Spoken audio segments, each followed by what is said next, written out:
Hero Krishna చిత్రరంగంలోకి ప్రవేశించడానికి సరిగ్గా 3 ఏళ్ల ముందు అంటే 1962 అక్టోబర్ 5న తొలి జేమ్స్ బాండ్ చిత్రం డాక్టర్ నో విడుదలైంది. నవల రచయిత ఇయాన్ ఫ్లెమింగ్ సృష్టించిన బ్రిటిష్ గూఢచారి జేమ్స్ బాండ్ హీరోగా వచ్చిన మొదటి సినిమా అది. ప్రత్యర్థి ఎవరైనా మట్టి కరిపించగలిగిన సత్తా బాండు సొంతం. అలాగే తెలుగులో అపరాధ పరిశోధక సినిమాలకు ఊపిరి పోసిన నటుడు హీరో కృష్ణ. గూఢచారి 116 చిత్రంతో తొలి తెలుగు జేమ్స్ బాండ్ చిత్ర కథానాయకుడిగా ఆయన ఎవరికీ దక్కని అరుదైన కీర్తిని సొంతం చేసుకున్నారు. సాంకేతికంగా తెలుగు సినిమాల స్థాయిని పెంచిన కృష్ణ ఆంధ్ర జేమ్స్ బాండ్గా పేరొందారు. తేనె మనసుల చిత్రంతో పరిచయమైన హీరో కృష్ణకు చిత్ర పరిశ్రమలో సుస్థిర స్థానం ఏర్పరిచిన చిత్రం గూఢచారి 116. అసలు ఆ చిత్రం లేకపోతే హీరో కృష్ణ కెరీర్ ఎలా ఉండేదా అనేది ఊహకు అందని అంశం. ఎందుకంటే తేనె మనసుల చిత్రం విడుదలైనప్పుడు అందులో మరో హీరోగా నటించిన రామ్మోహన్కు మంచి పేరు వచ్చింది. ఆంధ్ర దేవానంద్ అని అందరూ పొగిడేశారు. కృష్ణ మాత్రం ఆర్టిస్ట్గా పనికిరాడని తేల్చేశారు. అయినా ఆ కామెంట్స్ లెక్క చేయకుండా తన శిష్యుడు కృష్ణకు కన్నె మనసులలో 2వ అవకాశం ఇచ్చారు ఆదుర్తి సుబ్బారావు. ఈ చిత్రం షూటింగ్ జరుగుతుండగానే అదృష్టం హీరో కృష్ణను వెతుక్కుంటూ వచ్చి గూఢచారి 116లో అవకాశం కల్పించింది. హీరో కృష్ణలోని డాషింగ్ నేచర్ను అందరికంటే ముందు గమనించారు నిర్మాత డూండి. తేనె మనసుల చిత్రంలో స్కూటర్తో కారుని చేజ్ చేస్తూ స్కూటర్ను వదిలేసి కారులోకి జంప్ చేసే షాట్ ఆయన్ని బాగా ఆకట్టుకుంది. అందుకే గూఢచారి 116లో అవకాశం ఇచ్చారు. కృష్ణ కోసమే అన్నట్లు రచయిత ఆరుద్ర స్క్రిప్ట్ పరంగా గట్టి పునాది వేశారు. పంపిణీ రంగంలో పండిపోయిన సుందర్లాల్ నహతా కొత్తగా చిత్ర నిర్మాణ సంస్థను నెలకొల్పి డూండిని భాగస్వామిగా తీసుకున్నారు. నిర్మాణ బాధ్యతలు తీసుకున్నారు. ఎన్టీఆర్తో బందిపోటు, రక్త సంబంధం, గుడిగంటలు, వీరాభిమన్యు చిత్రాలను నిర్మించిన అనంతరం కొత్త చిత్ర నిర్మాణానికి శ్రీకారం చుట్టారు. ఈసారి కూడా కుటుంబ కథ చిత్రం తీయాలని నిర్ణయించుకున్నారు. హిందీలో బాలరాజు సహాని, మనోజ్ కుమార్ నటించిన చిత్రాన్ని శోభన్ బాబు, కాంచన, గుమ్మడి కాంబినేషన్లో ఒక సినిమాగా తీయడానికి అన్ని ఏర్పాట్లు చేసుకున్నారు. ఆ సమయంలోనే డూండి సోదరుడు బావాజీగా పిలువబడే పోతిన నారాయణ స్వామి బొంబాయిలో diploma in film technology course చేసి అన్నయ్య దగ్గరకు వచ్చారు. ఆయన కుటుంబ కథా చిత్రాన్ని తీయడం గమనించి, నువ్వు కూడా ఇంకా ఎంతకాలం ఇలా మోస చిత్రాలు తీస్తావు, ఏదన్నా కొత్త తరహా చిత్రం తీయరాదు, ఇంగ్లీష్లో గూఢచారి చిత్రాలు తయారవుతున్నాయి, అలాంటిది ట్రై చేస్తే బాగుంటుందేమో ఆలోచించు అని సలహా ఇచ్చారు.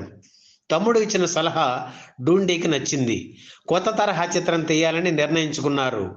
ఇయాన్ ఫ్లెమింగ్ రాసిన బాండ్ నవలలు అన్నీ చదివేసి డూండి బాండ్ తరహాలో సినిమా తీస్తే లాభసాటిగా ఉంటుందని సుందర్లాల్ నహతాను ఒప్పించారు. అలా ఆరుద్ర తయారు చేసిన కథతో గూఢచారి 116 చిత్రం మొదలైంది. ఈ సినిమా అనుకోగానే హీరోగా డూండి మదిలో మెదిలిన వ్యక్తి కృష్ణ. ఆయన పర్సనాలిటీ, డూప్ లేకుండా చేసిన సాహసాలు గుర్తుకు వచ్చాయి. ఈ కథకి ఆయనే తగిన హీరో అని నిర్ణయించుకొని దర్శకుడు ఆదుర్తి సుబ్బారావుకి ఫోన్ చేసి, మీ హీరోతో సినిమా తీయాలని అనుకుంటున్నాను, అతన్ని మా ఆఫీసుకు పంపిస్తారా అని అడిగారు డూండి. రామ్మోహన్ అడుగుతున్నారని అనుకుని అతన్ని డూండి ఆఫీసుకు పంపించారు ఆదుర్తి. అతనితో మాట్లాడి పంపించేసి, ఇతను కాదండి, కృష్ణ అని మరో హీరో ఉన్నాడు కదా, అతను కావాలి నాకు అని ఆదుర్తికి ఫోన్ చేసి చెప్పారు డూండి. కృష్ణ ఆఫీసుకు రాగానే, ఈ సినిమాలో నిన్ను హీరోగా బుక్ చేశానయ్యా అని చెప్పి అగ్రిమెంట్ మీద సంతకం చేయించుకున్నారు డూండి. హీరో కృష్ణ తొలి సినిమాలోనే జయలలిత హీరోయిన్గా నటించాలి. అయితే అప్పట్లో సెలక్షన్ కమిటీ ఆవిడ పనికిరాదని తిరస్కరించడంతో జయలలితకు ఆ ఛాన్స్ మిస్ అయింది. ఆ తర్వాత ఓ తమిళ చిత్రంతో జయలలిత హీరోయిన్గా పరిచయం అయ్యారు. ఆవిడ సౌందర్య లావణ్యాలు నచ్చి నిర్మాత డూండి గూఢచారి 116లో హీరోయిన్గా ఎంపిక చేశారు. తెలుగులో ఆవిడకు ఇది 5వ చిత్రం కావడం గమనార్హం. గూఢచారి 116 చిత్రం ప్రారంభంలో కాసేపు కనిపించే ఏజెంట్ 303 అసలు పేరు శివరావు. ఆ పాత్రను శోభన్ బాబు పోషించారు. విద్రోహులకు సంబంధించిన కీలక రహస్యాలు సేకరించి వాటిని తన చీఫ్కు అందించే ప్రయత్నంలో ప్రాణాలు కోల్పోయే పాత్ర అది. వీరాభిమన్యు చిత్రంలో టైటిల్ రోల్ పోషించే అవకాశం కల్పించి తొలి భారీ విజయాన్ని అందించిన నిర్మాతలు సుందర్లాల్ నహతా, డూండి. ఈ గూఢచారి చిత్రంలో ఆయనకు కేవలం అతిథి పాత్ర మాత్రమే ఇవ్వడం గమనార్హం. కృష్ణ, శోభన్ బాబు కాంబినేషన్లో వచ్చిన తొలి చిత్రం ఇదే. అయితే వీరిద్దరి కాంబినేషన్లో సన్నివేశాలు ఏమీ ఉండవు. శోభన్ బాబు పోషించిన శివరావు పాత్ర చనిపోయిన తర్వాత కృష్ణ పోషించిన గోపి పాత్ర ఎంటర్ అవుతుంది. గూఢచారి 116 చిత్రంలో హీరో పరిచయ గీతం డీరి డీరి డీరి డీరి డీ పాట పెద్ద హిట్. ఈ పాటను మొదట పిబి శ్రీనివాస్తో పాడించాలని దర్శకుడు మంగళగిరి మల్లికార్జునరావు అనుకున్నారు.